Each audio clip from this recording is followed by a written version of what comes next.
What's that you said? You want to do some more factoring? All right, well, I got some for you. So, what we're going to talk about today is two special cases and basically what to do if the thing that you're trying to factor just looks weird. So, we've actually done the first case before. So, I think we might have even done this exact one right here, where we need to factor x squared minus 14x plus 49. We're looking for factors of 49, and we don't have very many, and they need to add up to negative 14. So it's going to need to be negative 7 times negative 7. All right, so that means that when we write it out, we get x minus 7 and x minus 7. And let's see who remembers because it's been a while. But what's the better way to write this? What's special about this? The thing that's weird is that we have the same thing multiplied times itself. So we actually need to, and I wish I could see who remembers, but I can't. We need to rewrite it as this x minus 7 squared. Why are we doing that? Because we're really just multiplying the same thing times itself. That's what squared means. We're doing this times itself. So that means we're doing this squared. So whenever you get the same thing twice as your answer, we're just going to write that answer squared. So let's actually do example 1 together. Pause the video and write it down. When you unpause it, we'll do it. So this one looks a little bit different because we have a number out front. First, check, can you factor that 9 out? Can you pull a 9 out of each of these terms? Unfortunately, we can't. So what do we have to do instead? Well, remember, we have to take that 9 and multiply it to the back. So then I'll have x squared plus 12x plus, and this is now 36. All right, and so now I'm going to look for factors of 36 that add up to give me positive 12. All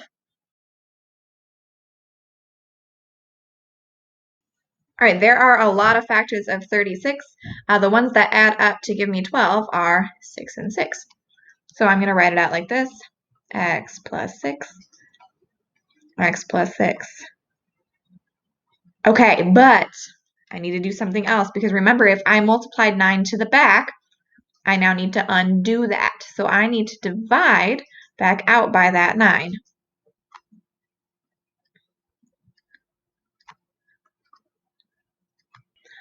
All right, now neither of these simplifies into integers, but I can simplify both of these fractions, right? What are they both divisible by?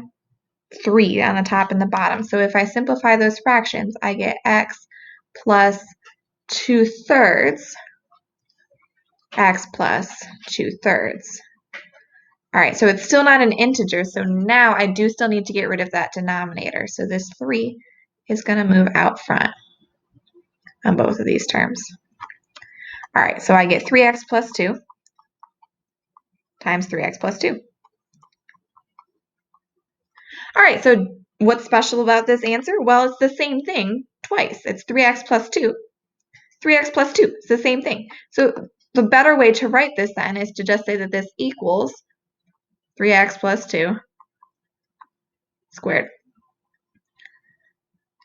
All right, so that is special case number 1. And we call that a perfect square. So that's when you have your answer is the same binomial times itself. So another example, if we had 2x plus 5 times 2x plus 5, you want to just write that as 2x plus 5 squared. All right, moving on. Let's say they give us one that looks like this, x squared minus 100.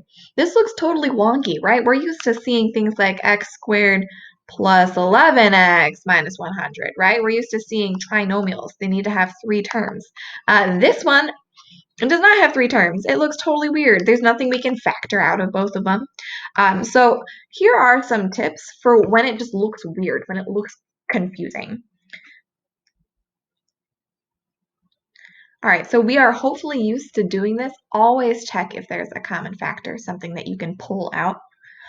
And then this is what we're going to employ this time. It says fill in any missing terms. We definitely had some missing terms with zeros.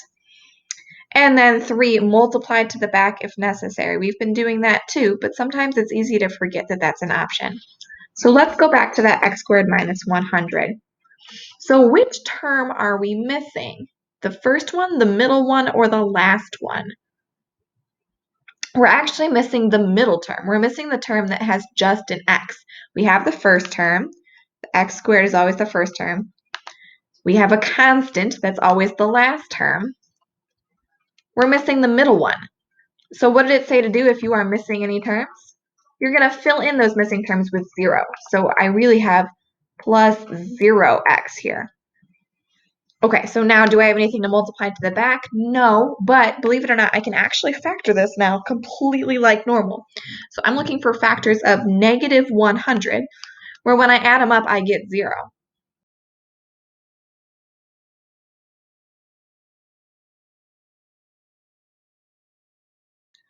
All right, I definitely did not list out all of the factors, but I stopped because when I wrote down 10 times negative 10, I realized, these are the ones that are going to add up to 0. These ones wouldn't. This would add up to 21. This adds up to negative 21. But these ones add up to 0. So in this case, it's going to be x plus 10 for this positive 10 and x minus 10 for this negative 10. Okay, I cannot rewrite this as x plus 10 squared because this is not the exact same thing. One has a plus sign and one has a minus sign. All right, let's do another one that's like this. So let's actually write this one down, example 2. All right, this one looks weird.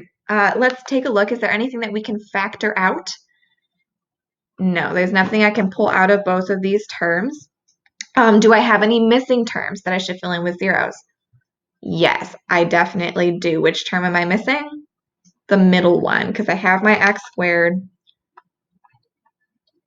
This is my last term. It's just a number. It's my constant. So I'm missing the middle term. So I'm going to fill it in with some zeros. 0x. That's how many x's I have. Now I'm just going to factor this like normal. So I'm looking for factors of negative 25, where when I add them up, I get 0. And I don't have a lot of factors of 25. The first one that jumps to my mind is 5 times 5. I have to make one negative because it's negative 25. And there it is. 5 plus negative 5 does give me 0.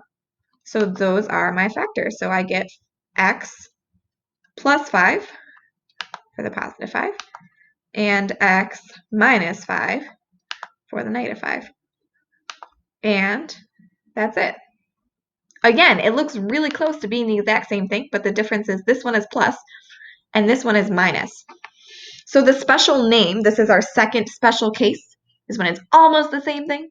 This is called a difference of squares. So that's special case number 2. It's when your answer is almost the same binomial, but one is added and one is subtracted. And that's not a super mathy definition, but for the sake of your notes, I think this will make the most sense for you guys to be able to look back at. So for example, if you have x plus 9 times x minus 9 as your answer. All right, let's do 2 more examples together. So example 3, go ahead and write this one down. All right, so it looks wonky. Check, is there anything that you can pull out of all of our terms?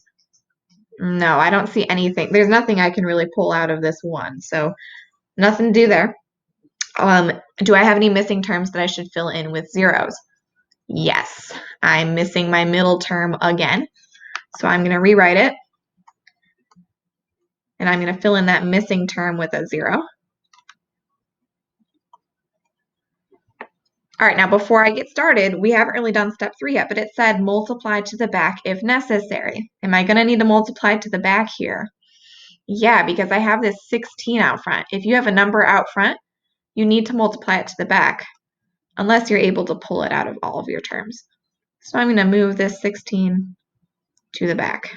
So I then get n squared plus the middle term doesn't change, just still 0n, and minus 16. All right, sweet. Now I'm looking for factors of negative 16 that add up to give me 0. Hopefully you're catching on to they need to be the same number. And I know right away that 4 times negative 4 will give me negative 16. And sure enough, those add up to 0. So that means our factors this time are n plus 4 and n minus 4. Okay, but wait. What do we need to do now? Well, we multiplied this 16 to the back earlier, so now we need to undo that. We need to divide back out by the 16. So I'm going to divide both of these factors by 16. Okay, I see that I can simplify both of these fractions. So I get n plus 1/4 and n minus 1/4. All right, so neither of these turn into integers. So that means I'm going to have to pull the 4 out in front for both of them. And I'm running out of space, so I'm going to move my work up here. All right, so I end up with 4 got moved out front, 4n plus 1, and 4 got moved out front, 4n minus 1. All right, what do we call it when they're almost exactly the same, but one's a plus and one's a minus? This is a difference of squares. All right, last one. Example 4. Go ahead and copy it down. All right, so I see right away this one's kind of weird because the exponents are way higher than we're used to. Do you see? Step 1 said check for a common factor. Is there something we can pull out of all of these terms? Yes, absolutely. We can pull out an x squared from each of these. So I'm going to do that. I'm going to pull out an x squared. Factoring out an x squared. So this one, how many x's will I have left? 2. So that'll be x squared. This one, I'll just be left with 1x left, so I'll have 18x. This one, I'm pulling out the x squared, so that x squared is going to be gone. I'm just left with 81. All right, so now let's look at what we have in the parentheses. Can I factor this? Absolutely.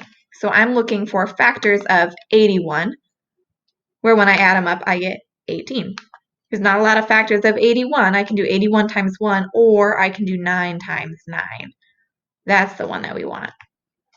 All right, so when I rewrite this, I got to keep this x squared out front, but then I'm just going to ignore it. This changes to x plus 9 times x plus 9.